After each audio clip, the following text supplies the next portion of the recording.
Bueno, vamos a comentar a grandes rasgos la Revolución Rusa. En el anterior vídeo intentamos hacer un experimento con el rap, pero vamos a continuar de otra manera, ¿de acuerdo? Entonces, a grandes rasgos, esa Revolución Rusa, hablamos de tres grandes acontecimientos. Primero, la Revolución de Febrero. Segundo, la Revolución de Octubre. Tercero, la Guerra Civil entre el Ejército Blanco y el Ejército Rojo.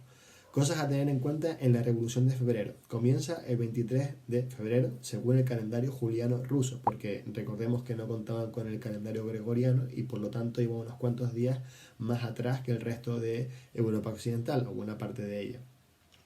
Comienza con una manifestación muy potente en Petrogrado, encabezada por las mujeres, a la que cada vez se va uniendo el pueblo y más adelante los soldados, que cansados de disparar siempre a sus congéneres, acaban amotinándose y formando parte de esta nueva revolución. La presión es tan fuerte que el zar, al cabo de unos días, se ve obligado a abdicar. Intenta abdicar en otros miembros de la familia real, incluso en su hijo al principio, pero no lo ven con buenos ojos ninguno de los miembros de la Duma y sobre todo otros muchos políticos, y se crea un gobierno provisional.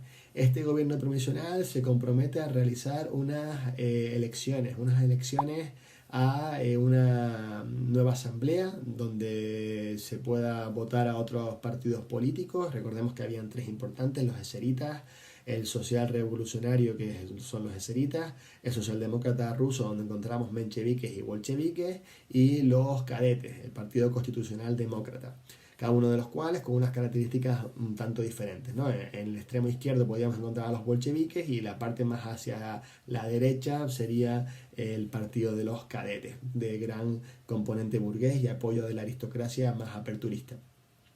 Se comprometen por lo tanto a eso y también se comprometen a llevar a cabo una serie de reformas. Recordemos que el campo pertenecía a muy pocas manos y que eso incrementaba, acentuaba la pobreza del campesinado.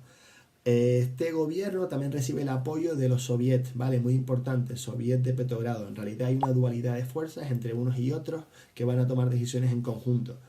La situación es difícil, es muy convulsa. Rusia sigue en guerra, el gobierno provisional no sale de la guerra, siguen teniendo lugar enfrentamientos en el frente de batalla y las reformas llegan tarde. La convocatoria de las elecciones es para noviembre, todavía queda mucho tiempo y bueno, no hay grandes cambios. Entonces, poco a poco, a medida que pasa el tiempo, la gente sigue enfadada, sigue habiendo hambre, colas de personas para comprar el pan y demás. En ese contexto, los bolcheviques van a tener una gran presencia y van a cada vez más convencer a los soviets, a todos esos consejos de obreros, aunque también encontraremos consejos de soldados.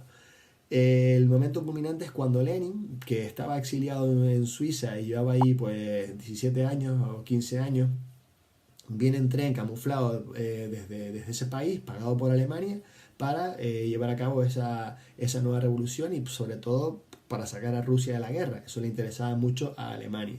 Lenin llega, y estoy diciéndolo todo muy rápido, y propone una serie de tesis que las publica, se reúne también con el Congreso de los bolcheviques y bueno, al final acaba publicando y acaba llegando al pueblo las tesis de abril, que viene a decir algo así como paz, es decir, fuera de la guerra, pan, alimento y bueno, y tierra, ¿no? Que es que haya un reparto de las tierras y una colectivización de las propiedades y que deje de ser deje de estar en manos de unos pocos kulaks.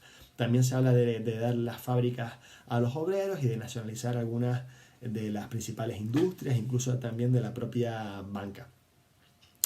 Esto al principio cala y cada vez va convenciendo más a la población, pero de momento pues el gobierno se mantiene en su misma línea, sigue combatiendo en la guerra y en el verano, en junio, hay unos grandes fracasos militares, aunque al principio hubo unas pequeñas victorias, al final acaba siendo una derrota aplastante contra Alemania, lo que incrementa más la tensión, donde da lugar a sublevaciones, hay motines, bueno, y la situación cada vez está más inestable. Sube al poder un personaje importante que es Kerensky. Era eserita, por lo tanto era de una ala más izquierda, aunque un tanto más conservadora.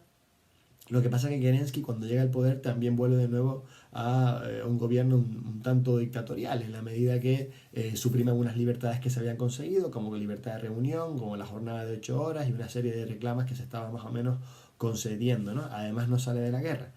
El jefe del ejército, el general Kornilov, da un golpe de estado, estamos hablando de septiembre, intenta pues implantarse en el poder para que el zar vuelva de nuevo a ser el dirigente de Rusia, pero no lo consiguen. ¿Por qué? Porque los obreros se consiguen reagrupar, consiguen pues organizarse. Kerensky le pide ayuda a los bolcheviques, que también consiguen detener cualquier intento de golpe de estado. Esto incrementa la fama de los bolcheviques y en ese momento Lenin, que había huido de nuevo a Finlandia por miedo a que lo metieran en la cárcel, vuelve a regresar y tiene una reunión del Congreso de los Soviets.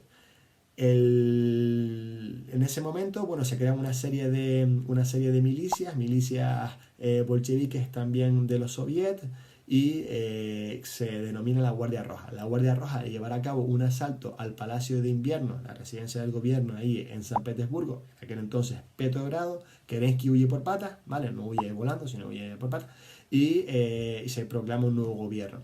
Hay una asamblea en noviembre de ese mismo año, en donde, bueno, hay unas elecciones y es verdad que la mayoría de los votos pues no son para otros partidos, para cadetes, para seritas, pero ahí donde hay obreros, donde hay proletarios, en las principales ciudades, Moscú, en Urales, en Petrogrado y en otros muchos núcleos urbanos, la mayoría es para los bolcheviques. De hecho, todos los soviets pues votaban a los bolcheviques, que eran los que llevaban un poco esa voz cantante. Después había gente pues que no podía votar también, muchos de los cuales eran bueno, alguna gente que no votaba, ¿no? Y muchos de ellos también eran analfabetos, porque había un gran analfabetismo.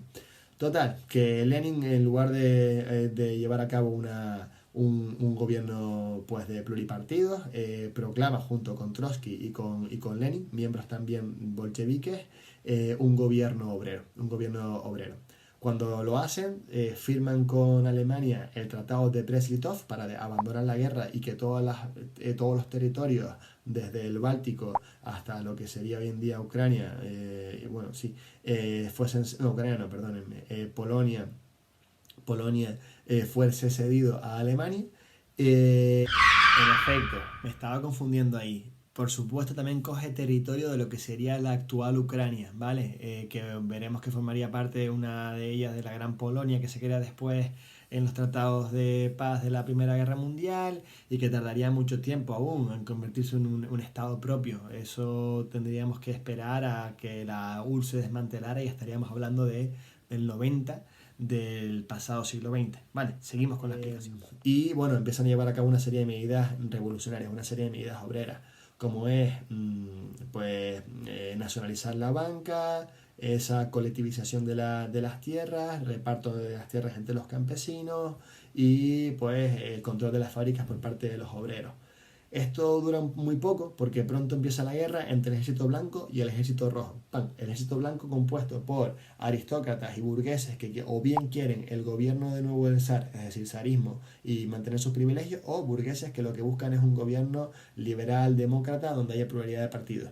En otro lado encontramos al ejército rojo. La guerra también están apoyados al ejército blanco por franceses, ingleses y americanos. Lo que pasa que envían a muy pocas tropas porque bueno, habían salido de la guerra, entonces era una locura seguir combatiendo ahí, ¿de acuerdo?